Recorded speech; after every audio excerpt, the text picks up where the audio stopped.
नमस्कार दोस्तों, defence show में आपका स्वागत है। तो दोस्तों, बहुत ही बड़ी और खुश करने वाली अपडेट निकल के सामने आ रही है कि फिलीपींस के बाद एक और देश भारत से ब्रह्मोस की डील करने जा रहा है। और इस डील के बाद दुनिया भारत को एक बड़े डिफेंस एक्सपोर्ट के नजरिए से देख रही है, क्योंकि इसके बाद भारत को हथियार एक्सपोर्ट के बम्पर ऑर्डर मिलने वाले हैं। तो चलिए जानते हैं अब कौन सा देश भारत से ब्रह्मोस की डील करने जा रहा है, और साथ ही हम ये भी जानेंगे कि क्यों दुनिया में ब्रह्मोस की डिमांड हद से ज्यादा बढ़ती ही जा रही है। तो चलिए बिना देरी करते हुए वीडियो को शुरू करते हैं। और उससे पहले अगर आप चैनल पर नए हैं तो चैनल को सब्सक्राइब करना बिल्कुल भी ना भूलें। तो दोस्तों, दुनिया भर में भारतीय विध्वंसक हथियारों की धाक बढ़ती ही जा रही है। अब एक और देश को विध्वंसक ब्रह्मोस मिसाइल बेचकर भारत अपनी ईस्ट पॉलिसी को कामयाब करने जा रहा है। साथ ही फाइनेंशियल एक्सप्रेस की रिपोर्ट के मुताबिक भारत और इंडोनेशिया के बीच इस साल के अंत तक ब्रह्मोस सुपरसोनिक क्रूज मिसाइल के coast based anti ship variant के लिए एक और एक्सपोर्ट ऑर्डर पर सिग्नेचर किए जाएंगे। फाइनेंशियल एक्सप्रेस ऑनलाइन की रिपोर्ट के मुताबिक सूत्रों ने पुष्टि की है कि भारत और इंडोनेशिया के बीच ब्रह्मोस मिसाइल के लिए डील आखिरी चरण में पहुंच चुकी है। और बताया ये जा रहा है दोनों देशों के बीच ब्रह्मोस मिसाइल के लिए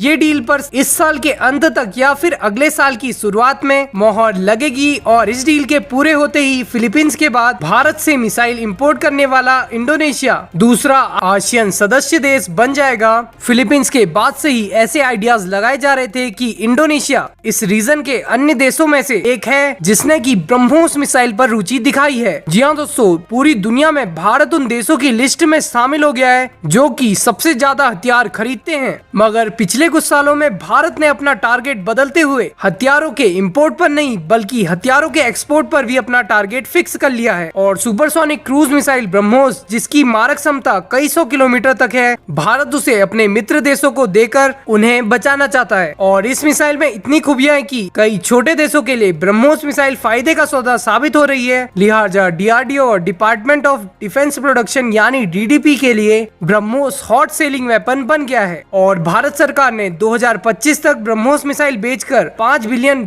जुटाने का टारगेट भी रखा है। चलिए दोस्तों, अब ये भी जान लेते हैं कि आखिरकार भारत के पड़ोसी देशों में ब्रह्मोस की डिमांड इतनी ज्यादा क्यों बढ़ रही है। दोस्तों, ब्रह्मोस एक कम दूरी की रेमजेट सुपरसोनिक मिसाइल है और इस मिसाइल को रूस के साथ मिलकर भारत में बनाया गया है। ब्रह्मोस का निर्माण हैदराबाद में होता है और इसकी रिपेयरिंग और मेंटेनेंस भी हैदराबाद में ही की जाती है। साथ ही इसके क्रूशियल पार्ट्स भारतीय और रशियन है। इसमें लगा इंजन और रेडार सिस्टम रूस का है, जो बेहद खतरनाक माना जाता है। और इस मिसाइल में कई तरह की खासियत है। इसे पनडुब्बी से, पानी के जहाज से, विमान से या फिर जमीन से कहीं से भी छोड़ा जा सकता है। इन्हीं सभी खासियतों के कारण ब्रह्मोस की डिमांड काफी ज्यादा बढ़ रही है। जी हाँ दोस्तों, फिलीपींस ने तो ब्रह्मोस खरीद लिया है और इंडोनेशिया से अभी ब्रह्मोस के लिए आखिरी दौर की बातचीत चल रही है। और वहीं अन्य देश जैसे मलेशिया, सिंगापुर, थाईलैंड और वियतनाम भी ब्रह्मोस मिसाइल खरीदने के लिए भारत सरकार से संपर्क करने वाले हैं। तो दोस्तों, ब्रह्मोस मिसाइल को भारतीय सेना भी इस्तेमाल कर रही है। पिछले दिनों ब्रह्मोस मिसाइल गलती से छूट गई थी और वो पाकिस्तान की सीमा के अंदर कई किलोमीटर तक चली गई थी, लेकिन फिर भी पाकिस्तानी रेडार ब्रह्मोस को पकड़ नहीं पाई थी, क्योंकि ब्रह्मोस मिसाइल इतनी ज्यादा खतरनाक है कि चीन पाकिस्तान के रेडारों का भारतीय ब्रह्मोस को पकड़ पाना मुश्किल ही नहीं नामुमकिन है। वैसे दोस्तों, आपकी क्या राय है इस पूरे टॉपिक के बारे में कमेंट बॉक्स में जरूर बताएं। फिलहाल के लिए इस वीडियो में बस इतना ही। जय हिंद, वंदे मातरम।